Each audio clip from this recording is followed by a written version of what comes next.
এখন আমি একটা যে ইস্যুটা নিয়ে এখানে আসছি, একটা ইস্যু নিয়ে আসছি যে জনাব তারেক রহমানের প্রতি আমরা একদম কি বলবো কৃতজ্ঞতার শেষ জানাতে পারতেছি না যে উনি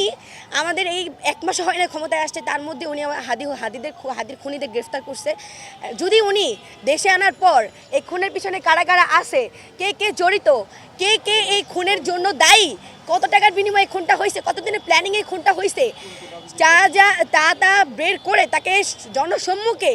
তাদেরকে শুধু তাকে না, শুধু ফয়সালকে না, তাদেরকে যারা যারা খুনের সাথে জড়িত তাদেরকে জনসম্মুখে দৃষ্টান্তমূলক সর্বোচ্চ শাস্তি দেওয়া হয়। জনসম্মুখে দৃষ্টান্তমূলক সর্বোচ্চ শাস্তি হচ্ছে মৃত্যুদণ্ড। তো এই কার্যক্রমটা যাতে আমাদের সবার সামনে, জনসম্মুখের সামনে সফলভাবে করা হয়, তার জন্য আমি জনাব তারেক রহমানের কাছে অনুরোধ করছি, আপনি দয়া করে এই বিষয়টা বাস্তবায়ন করেন, এমন আমাদের এই আকাঙ্ক্ষাটাকে আপনি পূরণ করেন, তাহলে আমাদের আর রাজপথে থাকা লাগে না, আমরা আমাদের ভাইয়ের বিচার পেয়ে গেছি।